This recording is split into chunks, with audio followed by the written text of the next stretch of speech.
Hey, good morning or good afternoon. How's everyone doing today? All right, so today today we're going to be covering a couple of things. I got a couple minutes before the stream actually gets going. I'm going to give everybody a minute to get in here. But so what we're going to be going over today is have you ever wondered why when you set a day aside, let's say everybody's going to be gone from the house, kids are gone, everything like that, and then you say, okay, I'm going to be so productive today. Why is it that sometimes we end up absolutely wasting the day and we end up binge watching or we end up playing games or whatever it is. Why is that? So today we're going to be talking about that and some ways to combat that. Um, so how's everyone doing today? Post in the comments below how are you doing today? How's everyone feeling? Um, all right, it is launching time now. All right, so if you've had that kind of moment where everybody has been gone from the house, you're like, yeah, I'm gonna clean the house, I'm gonna do the bills, I'm gonna whatever it is. If you've ever had one of those days that then turned into a day where you were on the couch all day, or insert thing here, say me in the chat. I see a few of them coming through. I'm right there with you. I am right there with you. Uh, it happens to us. So there was a Harvard study done a few years back about this exact thing. Can you guys hear me okay? See me okay? Okay, there we go. So a few years back, there was this Harvard study done where they took a group of teenagers, okay, and they got them all together and they studied. They tested them on if when they watched TV, how much happiness that gave them and how much fulfillment. If they did something outside, something active, or they were writing or reading, what that did, and then when they actually went and did something, creative outside with multiple people, how happy that made them, and how fulfilled that made them. So, what I wanted to talk to you about today is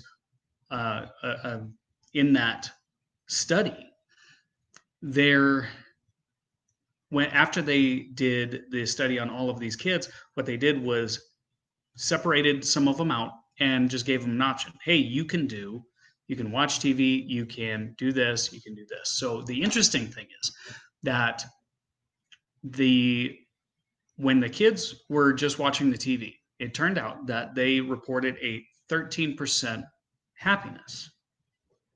So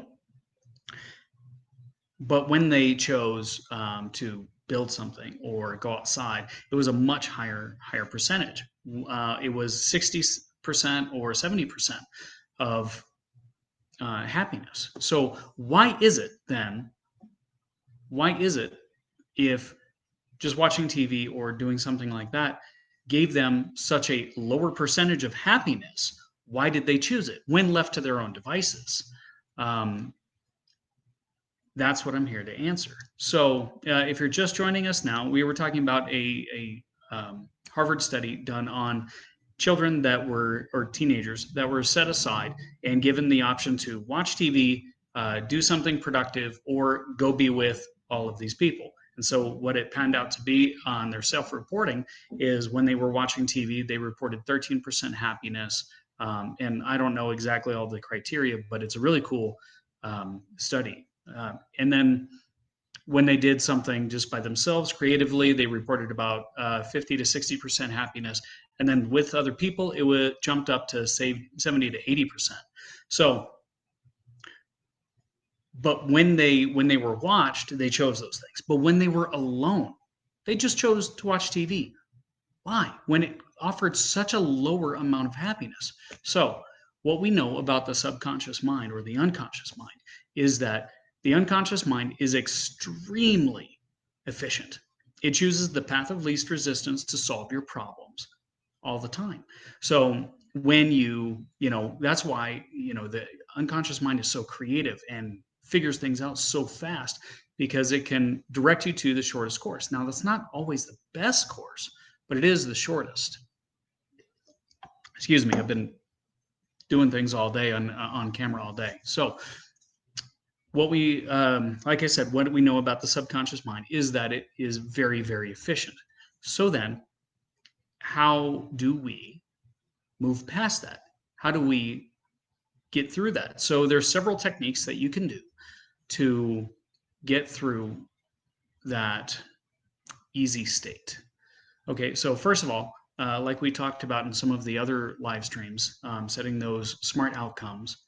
So one of the things that the unconscious mind does is, for an example, if you say, I want to make more money, your unconscious mind is so efficient, it goes right to the easiest way to do it. When you find $1 on the ground, well, you just made that money, so your unconscious mind thinks that that's a check in the box. So one of the best ways to combat that is to set an outcome with a very specific goal in mind. Instead of saying, I want to make more money, you say, okay, I want to make, with whatever you're trying to do, $2,349.23, something very specific by a certain date.